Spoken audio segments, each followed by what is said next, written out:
मैं एम नफीस रशीद, आप देख रहे हैं भारत न्यूज़। आपको बताता चलूँ, मैं पहुंच चुका हूं ज़िला अमरोहा, शहर हसनपुर। और हसनपुर के अंदर आप देखेंगे कि भाई ये बिल्कुल हसनपुर का स्टार्टिंग एरिया है, जहां से हसनपुर में एंट्री करते हैं। जब हसनपुर में एंट्री करेंगे तो एक आवाज़ आती है बस के अंदर, चलो भाई बागड़पुर वालों। मैं भी चौंक गया ये सुनकर के बागड़पुर कहाँ से आ गया हसनपुर के अंदर। तो पता पड़ा मजाक के तौर पर या तंज के तौर पर या यूँ कह लो कि गरीबों की मजाक उड़ाने के लिए ये कहा जाता है कि बागड़पुर आ गया है, जबकि बागड़पुर जैसा इलाका हसनपुर में कोई नहीं है। और मैं जब यहाँ आके देख रहा हूँ तो समस्याओं का तो मैं भंडार देख रहा हूँ कि भाई माना मैंने राजपूत लोग हैं। मैं अपना कैमरामैन से कहूँगा जरा दिखाइएगा इलाका को जरा। जिस तरह से ये सारी इनके घर झोपड़े से बने हुए हैं, इस तरह से अगर मैं देखूं तो आपको अंदाज़ा लग जाएगा देखने के बाद में कि किस तरह से सरकार ने इन लोगों की मदद की है या नहीं की है। ये सारी चीज़ें दिखाई दे रही हैं साफ साफ कि भाई सरकार से इनको आता है या नहीं आता है। बताएंगे ये खुद। क्या नाम है माँ आपका? ओमबती। ओमबती जी, कब से रह रहे हैं आप यहाँ पर? 60 साल हो गए।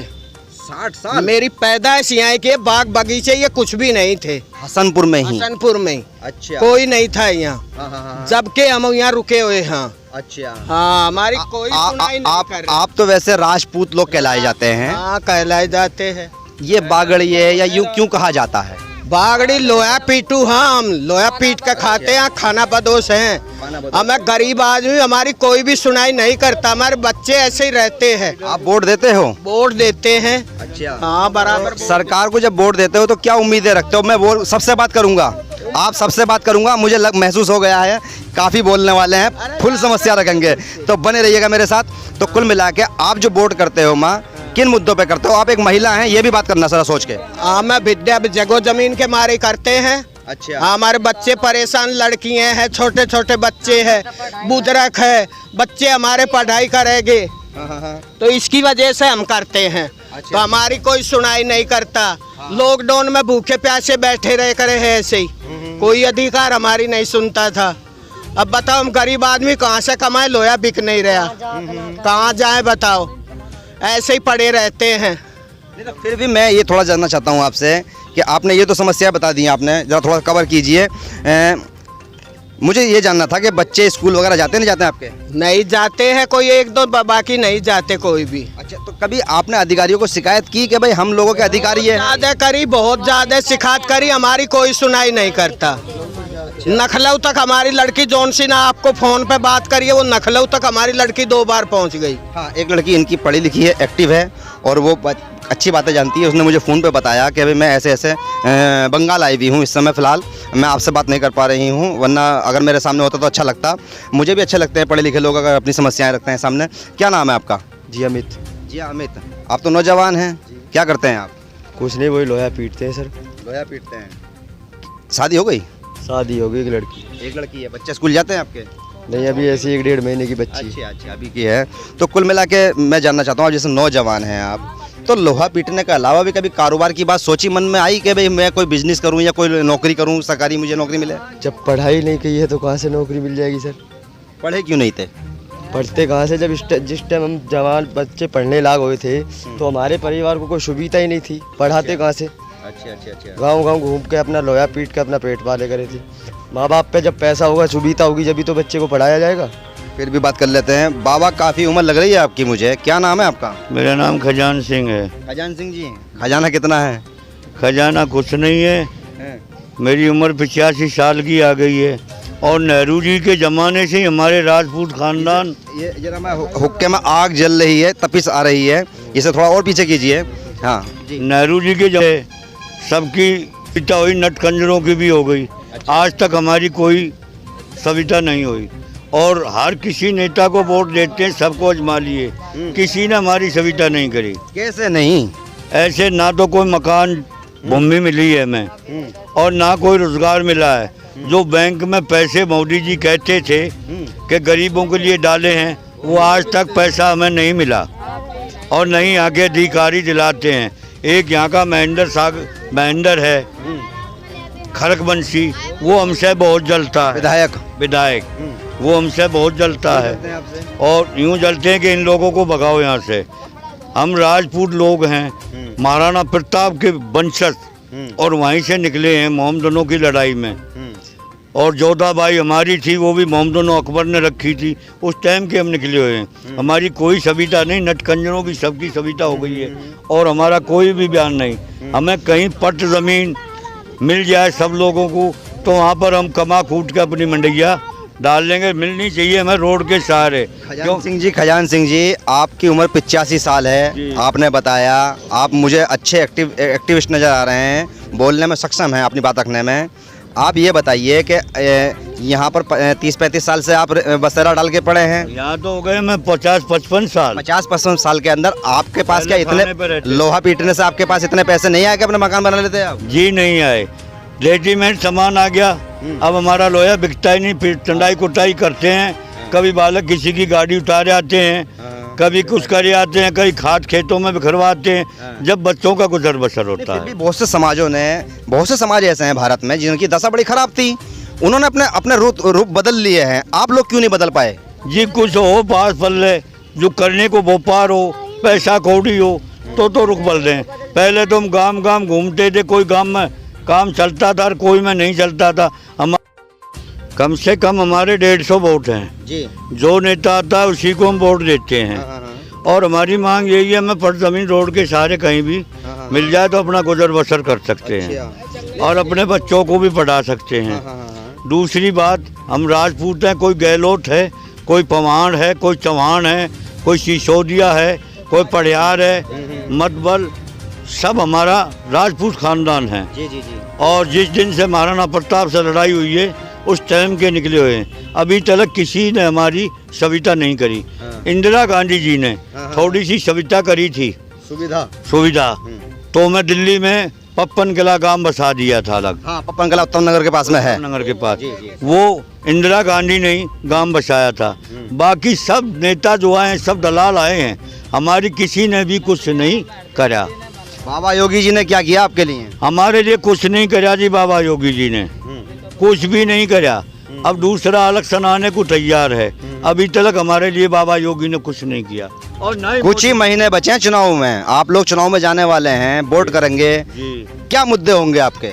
हमारा मुद्दा ये है कि जो हमें समझेगा हम वोट उसको देंगे। क्या समझवाना चाहते हो आप? हम ये समझवाना चाहते हैं, या तो हमारी इच्छा पूरी करे, जो मनोकामना है पट पलाट रोड के सहारे में लेके दे तो हम वोट देंगे, ना हम किसी नेता को दे देंगे, हम इन्हें नहीं देंगे। आप जो रह रहे हो यहाँ पर, ये है नुमाइश ग्राउंड। जी ग्राम सभा की जमीन है ये जमीन तो है सुखदेवी की। अच्छा। और जमीन थी पठानों की। अच्छा। वो सुखदेवी को दे दी, अब ये बनिए कब्जा करे बैठे हैं। वैसे तो वो पठान चले गए हैं वहाँ पाकिस्तान, तो ये ग्राम सभा ही मानो, पर बनिए इसमें ज़बरदस्ती करते। हमें इसी में ही प्लाट कर जाए तो हम खुश हैं। अच्छा, फिर भी खजान सिंह जी थोड़ा जानना चाहता हूँ मैं आपसे कि यहाँ नुमाइश लगती है शहर की, एक मुझे ये जानकारी मिली कि जमाने से नुमाइश लगती है, हैं?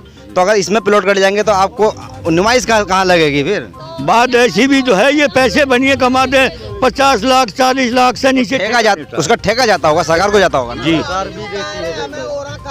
और दे दो हमें जगह, मतलब जमीन से है, मतलब मकान से है। तो कुल मिला के ये एक समस्या, ये समस्या निकल के आ रही है। अच्छा, मकान नहीं चाहिए आपको? हाँ, 3 मंजिल मकान नहीं चाहिए हमें। एक छोए के खाट का कमरा, उसमें हमारी घर की स्त्री बालक बच्चे कहाँ रहेंगे? हमें पर जमीन मिल जाए, उसमें हम अपना मकान बना सकते हैं। ये चाहते हैं कि इनको मकान मिले, चुनाव से पहले मकान मिले, और ये वोट उसी को देंगे जो इनकी समस्याओं पर यानी कि ध्यान करेगा। साथ ही साथ जिस तरह सरकार पूरे 5 साल रही है और बताया जा रहा है कि भाई बाबा योगी ने इनके लिए कुछ नहीं किया। मैं थोड़ी सी और भी बात करना चाहूँगा। ये देखिएगा जरा, बच्चे बैठे हैं सारे के सारे, ये स्कूल जाते हैं नहीं जाते हैं? क्या नाम है आपका? रीना। रीना। हाँ। जाते हैं आपके बच्चे? कहीं भी ना जाते स्कूल, हमारे बच्चे ऐसे ही रहते। बच्चे स्कूल आपके? हमारे पास कुछ है ही नहीं तो जाएंगे कहाँ से? नहीं, जब हमारे आपके पास आधार कार्ड हो जैसे उसके दोबारा बनते हैं ना, बनते दाखले, हाँ। तो हम दाखले को भी गए थे और पैसे की वजह से नहीं गए। गरीब लोग हैं, कहाँ से जाएंगे? हसनपुर में सरकारी स्कूल तो बहुत सारे हैं। है सरकारी स्कूल, पैसे मांगते हैं पहले 150 रुपए 200 रुपए फीस के जाते हैं। पैसे मांगे हैं, पैसे बैठ के बात करते हैं थोड़ा सा। कौन पैसे है ना, पैसे मांगा है स्कूल सरकारी में।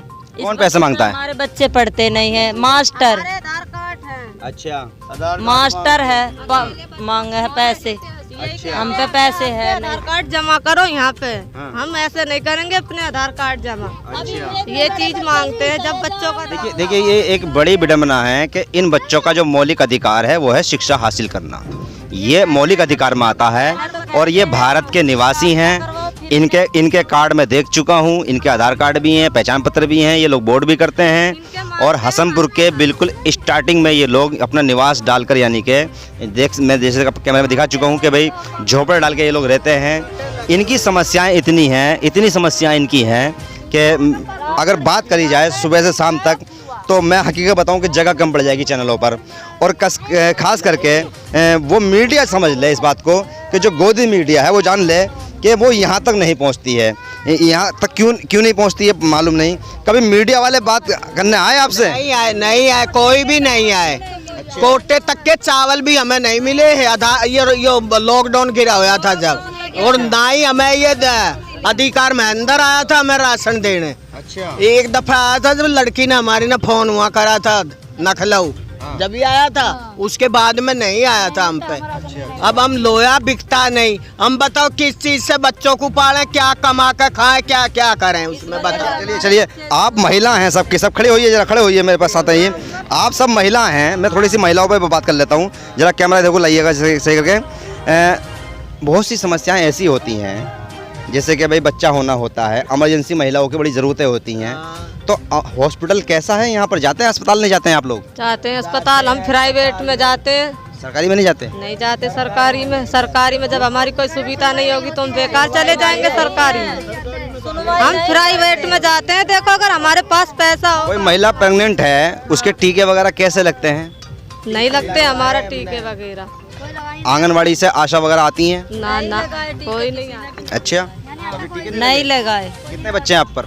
मेरे 3 बच्चे हैं। 3 बच्चे होने पर कभी टीके नहीं लगे आप? नहीं लगा। जैसे आंगनवाड़ी में नाम लिखा जाता है, माँ का नहीं लिखा जाता? ना है जी, यहाँ कुछ भी सुविधा नहीं है। कुछ भी सुविधा नहीं है यहाँ, कोई भी नहीं देखता। मैं आकर भाई कोई मुद्दा मैंने छोड़ा नहीं है अपनी ओर से ये जानने के लिए कि भाई इनको समस्याएं क्या क्या हैं। हर चीज़ की समस्याएं यहाँ पर महसूस हो रही हैं। और जिस तरह से हसनपुर के बिल्कुल स्टार्टिंग में है, तो ऐसी बात तो है नहीं। इस साइड से गजोले से आते हैं और ये रोड जिला संभल जाता है, यानी कि दिल्ली से आने पर। 1 मिनट सर, यहाँ 2 दफे आए थे। 2 दफे योगी भी आए थे, मोदी भी आए थे। सबको पैसा बांट कर गए, सबको दे कर गए। हमें किसी ने एक पैसा नहीं दिया। और 250 वोट हम साल के साल 5 साल बाद ही वोट देते हैं इनको। हमारी कोई सुविधा नहीं करी, ना ही हमारी कोई सुनाई कर रहा है, और ना हमें कोई बोल रहा है। चलिए, बहुत सारी समस्याएं हैं इनकी, बहुत सारी समस्याएं हैं। ये समझते हैं कि भाई माइक लेकर हाथ में मेरे और अपनी समस्याएं। जी मैं देखिए ये है समस्याएं। जी बताइए। बैंकों में पैसे भी नहीं आ रहे हमारे। जाते हैं तो सब सुन रहे हैं आप अच्छी तरह से, क्या क्या बताऊं मैं भी। तो कुल मिलाकर मैं ये कहने जा रहा था कि ये रोड दिल्ली से आता है और ज़िला संभल, उसके बाद यहीं से अलीगढ़ भी निकल जाते हैं। और ऐसा तो है नहीं कि विधानसभा 42 ये हसनपुर है और यहाँ पर विधायक नहीं आते होंगे। ये लोग सबको जानते हैं, विधायक को भी जानते हैं, मुख्यमंत्री को भी जानते हैं, अधिकारियों को, अफसरों को पहचानते हैं ये लोग। और ऐसा नहीं कि ये किसी विदेश से आए हैं, राजपूताना ख़ानदान से हैं ये। और आज इतनी बड़ी विडम्बना इन लोगों के सामने ये है कि अगर बारिश हो जाए तो ये कैसे गुजारा करते होंगे। तो ज़रूरत है ये कि जैसे मैं बता रहा हूँ कि ऑन रोड ये लोग पड़े हैं, तो ऐसा नहीं कि मंत्रियों को या नेताओं को ये दिखाई नहीं देते होंगे, ये खुल्लम खुल्ला दिखाई देते होंगे, तो क्यों आंखें बंद करके निकल जाते हैं। कम से कम इनसे बात कर ली जाए। मैं एम नफीस रशीद, आप देख रहे थे भारत न्यूज।